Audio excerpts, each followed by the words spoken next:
Well, friends, at long last, a judge has finally put some guardrails up around Donald Trump, restricting what he can say and what he can post. Let's talk about that, because justice matters.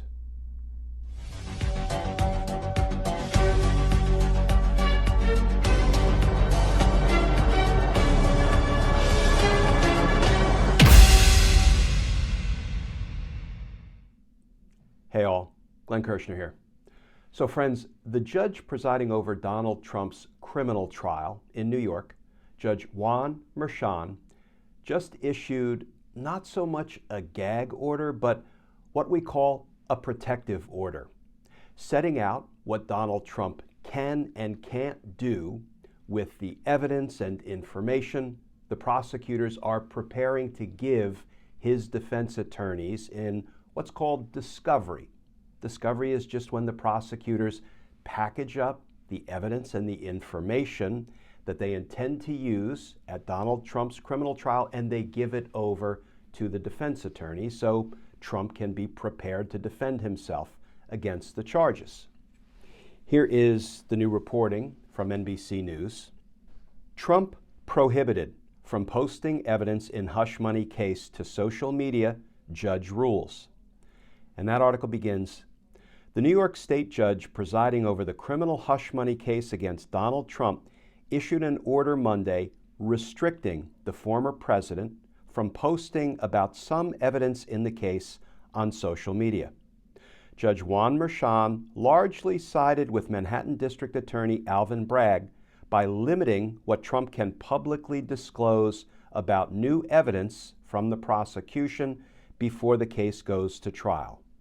Now, let's go directly to Judge Merchan's order and go through the three categories of restrictions or prohibitions Judge Merchan placed on Donald Trump.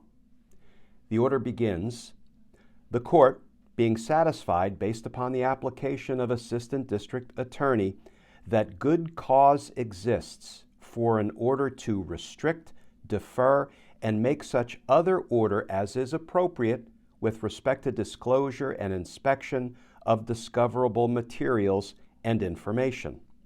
And here's the first category of restrictions. Ordered that any materials and information provided by the people is another word for the prosecutors, any materials and information provided by the people to the defense in accordance with their discovery obligations, as well as any other documents, materials, or correspondence provided to or exchanged with defense counsel, shall be used solely for the purposes of preparing a defense in this matter, and it is ordered, any person who receives the covered materials shall not copy, disseminate, or disclose the covered materials in any form or by any means to any third party, including but not limited to, by disseminating or posting the covered materials to any news or social media platforms, including but not limited to, Truth Social, Facebook, Instagram, WhatsApp, Twitter, Snapchat, or YouTube. So that's the first category of limitations. You can have this material in discovery, you can look at it, but you can't disclose it, you can't disseminate it, and you can't post it. Let's move on to category number 2 of limitations or restrictions. Ordered that those of the covered materials that are designated by the people, the prosecutors, as limited dissemination, the limited dissemination materials, shall be kept in the sole possession and exclusive control of the defense and shall not be copied, disseminated, or disclosed in any form. And it's further ordered that the defendant, that would be Donald Trump, is permitted to review the limited dissemination materials only, and this is my favorite part, only in the presence of defense counsel. But defendant shall not be permitted to copy, photograph, transcribe, or otherwise independently possess the limited dissemination materials.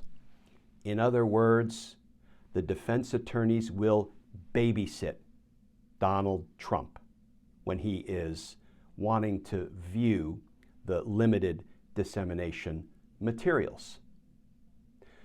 Here is the third category of prohibitions. And let me set this one up, friends, because the third category has to do with evidence that was recovered by the prosecutors from cell phones. Cell phones belonging to witnesses in the case. So when prosecutors come into possession of cell phones that are relevant in a criminal investigation or a criminal trial, we have electronic forensic experts that will extract everything from that cell phone. I've been involved in this process hundreds of times as a career prosecutor. And let me tell you, if you printed out everything that was in our little handheld computers, our cell phones, it would fill storage rooms. So what we do is we try to extract relevant information out of cell phones of witnesses, and then we give that information over in discovery.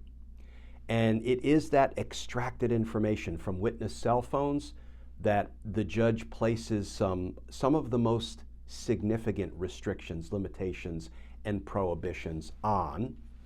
So against that backdrop, the judge says Donald Trump will be permitted to see some of the information that has been extracted from witness cell phones, the information that may be relevant to him being able to defend against the charges.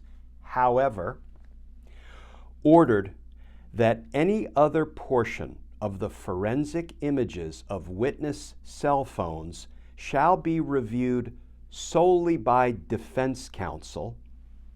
In other words, Donald, you can't even look at it. You can't see it. You can't put your grubby, tiny little hands on it. You don't even get to know anything about it. Boy, that's a pretty significant and telling prohibition that Judge Marchand felt like he had to put in place. Why? To protect the witnesses. Now, there is an escape hatch in there. Judge Marchand says, but if the defense attorneys decide that Donald Trump really should be able to see something else that was extracted from a witness's cell phone, they can apply to the judge, and the judge can rule whether Donald Trump gets to see it or not. So let's do a quick recap of Judge Marchand's limitations, restrictions, and prohibitions. Category 1, Trump can look at it, but he can't disclose it, he can't disseminate it, and he can't post it. Category 2, Donald Trump can look at it, but only with babysitters, adults in the room who will try to control and channel his worst urges and instincts regarding what to do with the evidence. And category 3, you can't even look at this stuff because you pose a danger to witnesses. You're a threat. You can't be trusted, so you can't even see it. Friends, in my 30 years as a prosecutor, when I most frequently applied for these kinds of protective orders, limiting what a defendant could or could not see? When I was prosecuting violent crime cases, homicide cases, gang cases, conspiracy cases involving a violent criminal organization, and RICO cases. So what an ignoble group Donald Trump now belongs to. It's the group of defendants who are so dangerous, who pose such a threat to witnesses and to jurors and to the integrity of a prosecution, that the judge has to put guardrails around that defendant. That club is now populated by violent criminals, RICO defendants, and Donald Trump. Well, this protective order issued by Judge Marchand is an important step on the road to preventing Donald Trump from endangering witnesses. It's an important step on the road to preventing Donald Trump from poisoning the jury well. And yes, it's an important step on the road to justice. And justice matters. Friends, as always, please stay safe, please stay tuned, and I look forward to talking with you all again soon.